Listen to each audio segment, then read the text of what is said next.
Welcome to kitchen and drive. ഇന്ന് ഞാൻ വന്നിരിക്കുന്നത് ഒരു മുട്ട റോസ്റ്റായിട്ടാണ്.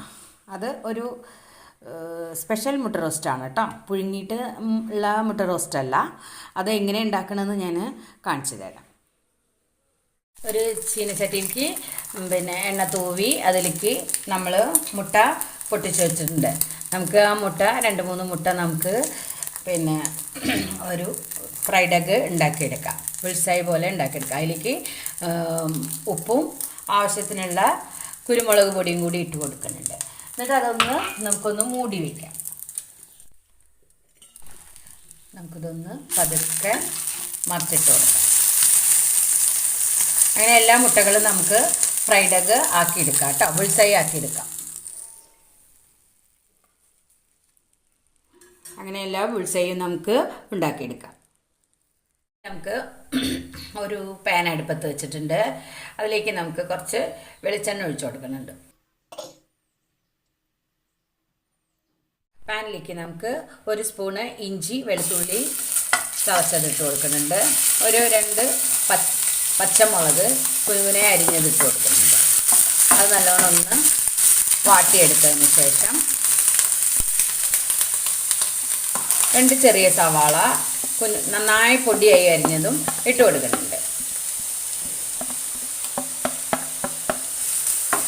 അതൊന്ന് നല്ലോണം വാട്ടിയെടുക്കുന്നുണ്ട്. അതിലേക്ക് ആവശ്യത്തിനുള്ള കുറച്ച് ഉപ്പിട്ട് കൊടുക്കുന്നുണ്ട്. അതൊന്ന് നല്ലോണം വാട്ടിയെടുക്കാം. അതിലേക്ക് നമുക്ക് മഞ്ഞൾപ്പൊടി ഇട്ട് കൊടുക്കുന്നുണ്ട്. ആവശ്യത്തിനുള്ള മുളക് പൊടി, അധികം എരിവ് വേണ്ട മുളക് പൊടി ഇട്ട് കൊടുക്കുന്നുണ്ട്. കുറച്ച് കുരുമുളക് പൊടി ഇട്ട് കൊടുക്കുന്നുണ്ട്. പിന്നെ നമ്മൾ ഇട്ട് കൊടുക്കുന്നത് കുറച്ച് ഗരം മസാല കൂടി ഇട്ട് കൊടുക്കുന്നുണ്ട്. ഇനി നല്ലോണം ഒന്ന് ആ പൊടികളും കൂടിയൊക്കെ ഒന്ന് നല്ലോണം നമുക്ക് വാട്ടിയെടുക്കാം. നല്ലോണം പൊടിയൊക്കെ വാടി വന്നിട്ടുണ്ട്. ഞാൻ അതിലേക്ക് ഒരു തക്കാളി ഇതേപോലെ ചെറുതായി അരിഞ്ഞതും കൂടി ഇട്ട് കൊടുക്കുന്നുണ്ട്. പിന്നെ 2 തണ്ട് കറിവേപ്പില കൂടി ഇട്ട് കൊടുക്കുന്നുണ്ട്. ഇനി നമുക്കിതൊന്ന് തക്കാളി ഒന്ന് നല്ലോണം വേവണം. അതിന് നമുക്ക് ഒന്ന് മൂടി വെച്ച് വേവിച്ചെടുക്കാം. തക്കാളി ഒന്ന് നല്ലോണം വേവാൻ വേണ്ടി ഇനി നമ്മൾ ലേശം വെള്ളം ഒഴിച്ച് കൊടുക്കാം. അതൊരു കുറുകിയ ഒരു ചാറ് പോലെ ആക്കി എടുക്കണം. കുറച്ച് വെള്ളം നമ്മളെടുത്ത് ആദ്യം ഒഴിച്ച് അതൊന്ന് തക്കാളി വേവണ വരെ ഒന്ന് മൂടി വെച്ച് വീണ്ടും വേവിക്കാം. നമുക്ക് നോക്കാം.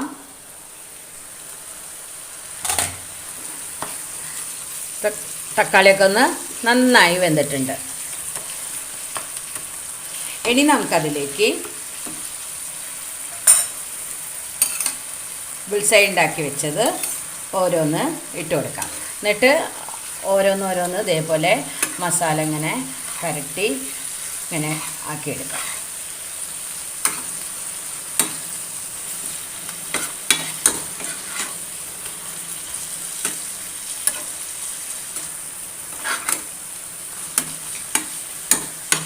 നല്ല ടേസ്റ്റാണ് കേട്ടോ. നമുക്ക് ഇനി പുഴുങ്ങിയ മുട്ട വെച്ചിട്ടും ഒക്കെ നല്ല ടേസ്റ്റ് തന്നെയാണ്. മുട്ട കൊണ്ട് എന്ത് വിഭവം ഉണ്ടാക്കിയാലും നല്ല ടേസ്റ്റ് തന്നെയാണ്. ഇനി നമുക്ക് ഇതേപോലെ നമ്മൾ പാത്രത്തിൽ കൊള്ളണ ആ രൂപത്തിലുള്ള മുട്ട എടുത്തിട്ട് ചെയ്യാം. ആൾക്കാർക്ക് അനുസരിച്ചിട്ടുള്ള ഓരോ മുട്ട എടുക്കാം. എന്നിട്ട് അതിങ്ങനെ നല്ലോണം മസാല ഇങ്ങനെ മറിച്ചിട്ട് അതിങ്ങനെ ഡ്രൈ ആക്കി നമുക്ക് എടുക്കാം. അപ്പോൾ നല്ല ടേസ്റ്റാണ്. ഇനി അതിലേക്ക് നമുക്ക് കുറച്ച് മല്ലിയില കൂടി ഇട്ട് കൊടുക്കും. ഒന്നുമില്ല, പെട്ടെന്ന് ഉണ്ടാക്കിയെടുക്കാം. നമുക്ക് പുഴുങ്ങി കുറേ സമയം എടുക്കുന്നതിനേക്കാളും എളുപ്പമാണെന്ന് തോന്നുന്നു ഇങ്ങനെ ഉണ്ടാക്കുമ്പോൾ. വേഗം മുട്ട പൊട്ടിച്ച് വെച്ച് ബുൾസൈ ഉണ്ടാക്കി വേഗം ഉള്ളിയൊക്കെ അരിഞ്ഞ് നമുക്ക് വേഗം അത് മസാല ഉണ്ടാക്കി എടുക്കാവുന്ന സമയമുള്ളൂ. വേണ്ട, അപ്പോൾ നമുക്ക് ഇത് വെറുതെയും തിന്നാം. നമുക്ക് ഇങ്ങനെ ചോറിൻ്റെ കൂടെ ഇപ്പോൾ രണ്ടാമതൊന്നും ഇല്ലെങ്കിൽ പെട്ടെന്ന് വേഗം നമ്മൾ ഒന്നെങ്കിൽ ഒരു ഓംലേറ്റൊക്കെ അല്ലേ ഉണ്ടാക്കുക.